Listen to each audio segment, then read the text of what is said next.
자, 출발!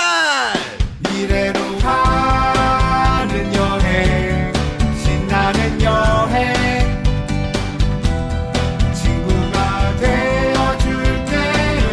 서울한산병원과 함께 가요. 함께 가요. 상상 더하기, 상상 더하기. 근데 교수님, 저희 이제 노인분들을 저도 환자 많이 보는데요. 제일 어려운 게 첫 번째로는 대화가 안 통해요. 잘 우선은 이해도 못하는 것도 있지만 귀도 잘 안 들리는 것도 있고 또 뭐 보라고 설명문 드리거나 뭐 하도 영상 드려도 결과물 화면에 띄워줘도 또 앞에 안 보이니까 보지도 못하고 또 보호자가 오셨는데 보호자도 90세 할머니의 보호자 아들 70세가 오니까 두 분 다 똑같아. 이런 것들이 이제 앞으로 진료할 때 그분들이 더 많아지실 텐데 이런 것들도 좀 많은 기술적인 면으로 도움을 어떻게 받을 수 있을까요? 저도 이제 너무 노년 환자들을 보다 보니까 공감하는 부분이 있고요. 사실 이제 기본적으로 뭐 노쇠가 진행되면 뭐 시각과 말씀하신 뭐 청각이 이렇게 약간 둔화되고, 그리고 일단 뭐랄까 커뮤니케이션의 장애가 1차적으로 생기거든요. 음성 확대기나 이런 것들이 사실 병원에 잘 갖춰지고 뭐 돋보기나 이런 것들이 기술적으로 좀 환자들을 보조하는 데 좀 필요하지 않나 생각이 듭니다. 아마 저는 매일 있었으면 하는 기능이 있어요. 진료 볼 때 내가 하는 얘기가 뒤에 전광판에 써줬으면 좋겠어요. 아, 그렇죠. 글자가 가장 확실하니까. 네, 크게. 좋네. 네, 크게 네. 써줬으면 요즘 그 좋겠어. 네이버 클로바 말할 때마다 계속 대충 나오잖아. 하잖아요. 실시간. 네. 뒤에 그냥 나왔으면 좋겠어요. 그쵸. 네, 그래서 잘 모르시면 그냥 한 단어만 내가 얘기해 줘도 돼. 뒤에. 안 돼요. 뭐 약 꼭 드세요. 뭐 중요한 이런 중요한 말. 말들. 네. 그런 거는 꼭 전달해. 전환되면 너무 좋을 것 같아요. 예, 그렇게 네. 있으면 좋겠다는 생각이 들어요. 근데 눈도 안 보이잖아요. 그럼 그러니까 이제 눈이 안 보이면 귀라도 둘 다 안 좋으면 둘 다 안 좋으면 어떻게? 옆에 계신 분에게. 그렇죠. 근데 이제 옆에 계신 분도 연세가 많으세요. 그렇죠. 대개는 노노 케어거나 아니면은 노부모를 케어하는 노인이시죠. 그렇죠. 이게 이제 현실입니다. 그래서 그 현실 어떻게 극복하냐 이 질문이에요. 이제 저는 증강현실은 좀 빨리 생길 것 같아요. 이 의사소통을 돕는 증강현실이 빨리 생겨서 지금 내가 하는 설명이나 이런 부분을 빠르게 찾아서 이 어떤 벽 또는 가상의 공간에다가 좀 띄워드리고 여기에서 우리가 보면은 되게 중요한 사진 또는 중요한 짧은 동영상만 여기에 살짝 띄워드리고 이런 식으로 우리가 의사소통을 빠르게 건너뛸 수 있을 것 같아요. 내가 자주 쓰는 또는 원하는 업무상에서 내가 자주 쓰는 설명이나 또 이런 것들이 조금 정해져 있잖아요. 예, 그렇죠. 그러면 이제 이런 것들에 대한 어떤 3초짜리 스냅샷이라든지 또는 어떤 많이 쓰는 장면 문구 이런 것들은 그 자리에서 바로바로 꺼낼 수 있어요. 마치 우리가 카드 꺼내서 설명하는 것처럼. 그러니까 미리 굉장히 노인 친화적인 컨텐츠와 영상들을 준비해놓고 약간 인공지능의 도움을 받으면서 네. 뭐 여러 가지 그 활용을. 증강현실 네. 통해서 그렇죠. 빨리빨리. 의사소통을 위한 굉장히 짧은 아. 뭐 20초, 30초도 아니고요. 뭐 1초, 3초, 5초 요 정도 선에서 예, 그것들을 이제 앞뒤 섞어가면서 이제 제가 그 이제 진료실에서 활용할 수 구현이 있게 되고 진료실 복도 뭐 그리고 이렇게 또 태운 진료 저기 진료실 이후에 밖에 나가서도 예, 추가적인 누구든지. 보충 설명도 할 수 있는. 네.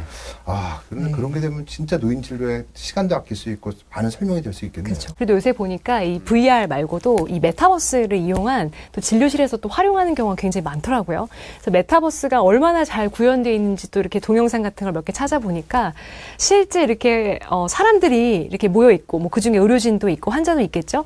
그럼 멀리 있으면 진짜 소리가 작게 들리고요. 캐릭터가 앞으로 점점 다가가면 실제 사람이 있는 것처럼 가까이 있으면 또 소리가 크게 들리거든요. 이렇게 구현이 굉장히 잘 되어 있어요. 그래서 이러한 플랫폼을 이용해도 또 환자와 커뮤니케이션을 또 좋게 하는데 도움이 되지 않을까 생각이 듭니다. 이 시청각 문제뿐만 아니라 사실 거동 이슈도 참 우리가 너무 큰 산이에요. 이 병원에서 안 움직여도 문제고 움직여도 문제입니다. 아, 이게 지금 웃을 일 아니긴 해요. 아, 근데 움직여도 문제라는 게 너무 와닿아서. 아니 정말 이제 움직여서 잘못하면 정말 낙상이나 사고가 생기고요.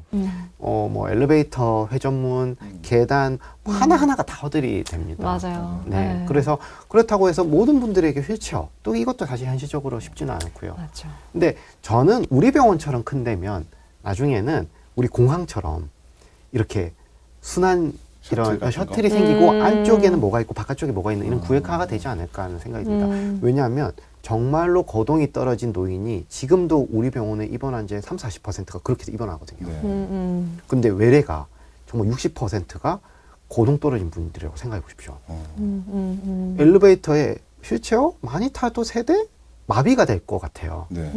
고동이 떨어진 사람들이 많아지는 것에 대한 고려 후 이 설계가 되어야 훨씬 우리가 편할 것 같아요. 네. 예. 이제 그냥 생각난 거는 이제 무슨 인천공항처럼 이제 트램이나 셔틀이 있고, 예, 이게 이제 주기적으로 계속 돌아다니는 거죠. 예, 그렇게 가는 게 아마 훨씬 더 효율적이 되지 않을까 싶습니다. 우리 전동 그 휠체어가 많잖아요. 그렇죠. 근데 이제 테슬라 같은 전동 휠체어, 인공지능, 자율주행 있으면은 그쵸. 소형 딱 조그맣고 앉지만 이제 딱딱 인공지능 딱 바코드 되면은 알아서 검사실과 목적지에 외래를 딱 왔다 데려다 갔다 주는. 해주는 그런 것들도 되게 좋을 것 같아요. 네, 아마 이제 네. 그 외래 진료 후 이제 또는 이제 병원에 입원하고 있는데 어느 검사실 또는 어디 가셔야 돼요 했을 때 그것을 알려주는 또는 심지어 모셔다 주는 그런 모빌리티 기술들은 로봇 기술이. 네, 굉장히 이제 발전하지 않을까. 흔히 생길 것 같아요. 그래서 이제 병원이 설계될 당시부터 사실은 이러한 환자의 어떤 운동성, 재활, 조기 재활, 뭐 이런 것들을 타겟으로 해서 병원 디자인 자체가 사실 바뀌어야 되지 않나라는 생각을 하게 되고요. 사실 지금 저희 아산병원만 보더라도 이렇게 복도에 허들이 되게 많잖아요. 턱도 그렇죠. 있고, 네. 그래서 환자가 조기 재활하기 상당히 어렵고, 그리고 복도가 저는 개인적으로 좀 더 길었으면 좋겠어요. 좀 많이 걸을 수 있는 공간이 네. 있었으면 좋겠거든요. 그래서 병원 디자인 자체가 사실 좀 바뀌었으면 하고요. 또 야간에 낙상 이런 사고가 굉장히 또 많잖아요. 그래서 사실 밤에 이 아래쪽으로 라이트가 좀 은은하게 비치기만 해도 넘어지거나 이런 부분들도 상당히 예방할 수 있거든요. 그래서 이 아예 병원이 뭐랄까 디자인될 당시부터 그런 어떤 환경 설정이 같이 들어가면 그러니까 노인 친화적인 어떤 디자인이 함께 들어가면 훨씬 좋지 않을까 네. 이런 생각이 들어요. 근데 교수님, 그 뭐 지금 노인들에게 수많은 데이터들이 나오잖아요, 지금. 맞습니다. 앞으로 나온다고 하셨잖아. 네. 그리고 병원에도 그리고 지역사회에도 많은 기술들이 다 통합되고 할 텐데 그쵸. 이거 어떻게 모아갖고 관리해요? 진짜 너무 중요한 이슈일 것 같고요. 사실 이제 앞에 말씀드린 대로 개인의 어떤 건강관리 데이터들이 이제 아주 넘쳐나는 시대가 이제 이미 도래했고 앞으로도 있을 거거든요. 그러면은 개인이 이제 가지고 있는 데이터를 저희가 PHR이라고 퍼스널 헬스 레코드라는 표현을 씁니다. 그래서 이 PHR 그리고 병원 안에서 이제 의무 기록이 이제 작성되는 EMR 이 시스템이 서로 뭐랄까 호환되고 연동되고 통합적으로 관리되는 구조가 저는 반드시 필요하다고 생각을 하고요. 그래야만 사실은 환자의 데이터를 의사가 개인 로그를 보면서 진료에 참고할 수 있고 또 그것을 또 치료에 연결할 수 있고 이런 흐름들이 선순환 구조라고 생각하거든요.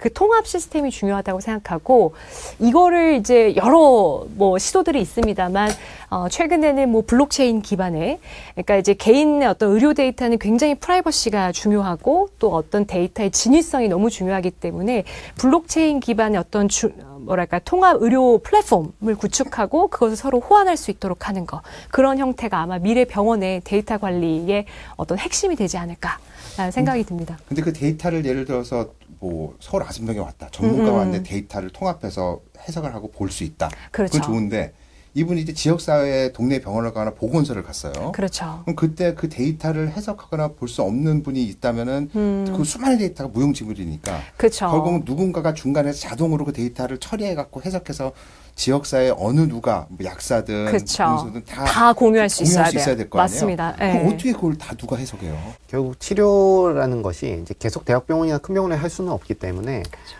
결국 지역사회 또는 집 인근 병원으로 이제 이게 잘 회송이 또 되어야 되고요. 맞아요.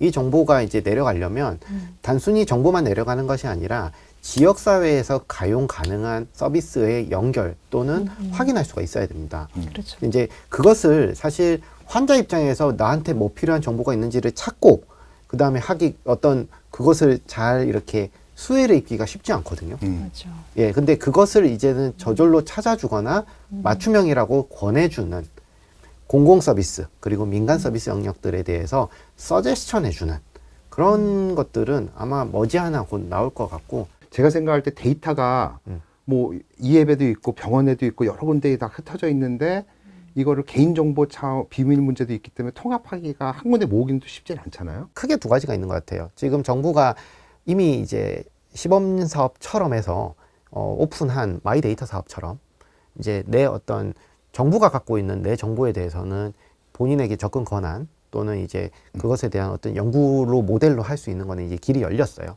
즉 정부 주도로 할 수 있는 길이 열려 있고, 그다음 민간은 내가 동의를 하면, 즉 제공을 하면 뭐 네이버, 카카오 뭐 이런 데서 이제 그것을 인테그레이션을 해서 이제 하나의 정보로 줄 수 있고, 그 형태가 뭐 블록체인이 될지 내가 어떤 방식으로 소유하게 될지는 이게 아마 천차만별일 것 같습니다. 그래서 결국 소비자 또 환자는 선택할 수 있어요. 선택할 수 있습니다. 어떤 쪽으로 할지. 결국은 그것을 어떻게 서제스천 해주는 그 자체도 하나의 큰 어떤 뭐 공공 또는 민간 서비스가 될 수 있습니다. 근데 이 블록체인이라는 어떤 그 플랫폼이 상당히 또 각광을 받는 이유가요. 이 의료 데이터는 사실은 이 개인의 보안, 정보 보안이 굉장히 중요한 영역이거든요. 근데 블록체인 기술의 핵심은 사실은 정보를 관여하는 어떤 중앙국이 없다는 거거든요. 그래서 저는 의료 정보는 물론 데이터 관리 효율은 떨어지지만 이 블록체인이 가능성이 높다고 생각하는 게 탈중심하기 때문에 뭐 해킹을 당할 위험도 적고 각각 데이터들이 분산돼서 포진하기 때문에 오히려 더 특정 적합할 기업이나 것 어떤 게 한 군데서만 그 관리하는 데이터가 시스템이 관리하는 아닌 게 아니라 거죠. 네. 탈중앙화돼 있기 때문에 네, 네. 사실 네. 공유만 하면은 어느 언제든지. 곳에서도 그 데이터를 모았을 수 있다. 그렇죠. 그런 장점이 있네요. 네, 또 블록체인 특징이 그 데이터가 어디서부터 기원을 했는지 그 진위성을 또 잘 마킹을 하는 이제 시스템이다 보니까 그런 것도 굉장히 유용성이 있을 것 같고요. 근데 말씀하신 대로 저도 그 범위가 어딜까지인지는 사실 좀 고민이 되고요. 내 정보, 내 병원 정보, 내 기록 정보는 사실은 뭐 자유롭게 어세스하는 거는 가능할 것 같은데 사실 의료 기록은 남의 정보는 사실 굉장히 또 보수적으로 접근해야 되는 부분이기 때문에 그 부분은 좀 더 세밀하게 정립이 돼야 되지 않나 라는 생각이 듭니다. 왜냐면 노인분들이 또 이렇게 잘 이해를 못하기 때문에 네. 뭐 누가 이렇게 뭐 그쵸. 약간은 속이거나 이렇게 해갖고 그분들의 개인 또 이렇게, 정보들을 네. 다 이렇게 동시에 다 빼낼 수 그쵸. 있잖아요. 그렇죠. 그러니까 그런 네. 것들에도 취약할 수 있어서 참 맞습니다. 어쨌든 시작으로 다시 보면 굉장히 어렵네요. 너무 의료 기술이 가장 필요한 군이 노쇠하고 나이가 많으신 노인분들인데 또 기술을 또 가장 잘 못 이용하는 분들이 또 노인분들이거든요. 그러니까요. 그 갭을 메우는 게 그래서 이 테크놀로지는 이미 완성 단계에 이르렀지만 이게 활용이 안 되는 게 그 갭을 잘 메우지 못하기 때문이 아닐까 이런 생각을 좀 해봅니다. 그래서 오늘 사실 너무 큰 주제를 다루어 봤습니다. 뭐 어떻게 보면 세계의 난제고요. 또 한편으로는 이제 그만큼 또 기술이 따라가면서 많은 부분을 또 해결할 수 있을 것 같습니다. 지금은 좀 그림이 그려지진 않지만 그래도 지금 우리가 과거에 그려왔던 것처럼 노인 문제도 우리는 상당히 많이 또 극복할 수 있을 거는 같고요. 이런 큰 그림을 그려가면서 하면 굉장히 좀 되지 않을까 싶습니다. 네. 마무리로 네. 하시고 싶은 말씀 한마디 하시죠. 네, 저는 처음에 이제 노인의학 그리고 또 그거 관련된 어떤 재반 기술 이런 걸 소개하는 자리라고 해서 이제 생각을 해보니까 저도 처음에 이제 기술, 뭐 인공지능 이런 거창한 걸 생각했을 때 좀 반감이 들었던 것 같아요. 이게 이러다가 의사를 대체하는 거 아니야? 사람이 나의 설 자리가 없어지는 거 아니야? 사실 이런 고민을 했었고 좀 거부감이 있었거든요. 근데 자세히 들여다 보니까요, 오히려 이 기술을 이용해서 더 뭔가 휴머니즘을 실현하기 더 좋은 기술인 것 같다는 생각이 들어요. 그러니까 환자랑 더 많이 커뮤니케이션 할 수 있고 환자랑 더 가까울 수 있고 더 많이 접촉할 수 있는 부분도 있거든요. 그래서 어떤 이 기술 자체를 너무 배척하기보다는 이게 어떤 피할 수 없는 흐름이라면 어떤 의료진들이 앞장서서 그 기술을 좀 잘 접목시키기 위해서 어떤 그 기술의 임팩트를 크게 내기 위해서 좀 도움을 줄 수 있는 그런 가교 역할을 좀 의료진들이 적극적으로 해야 되지 않을까 이런 생각을 좀 해봤습니다. 네, 그래서 오늘 상상 더하기는 여기서 마치도록 하겠습니다. 네, 감사합니다. 감사합니다.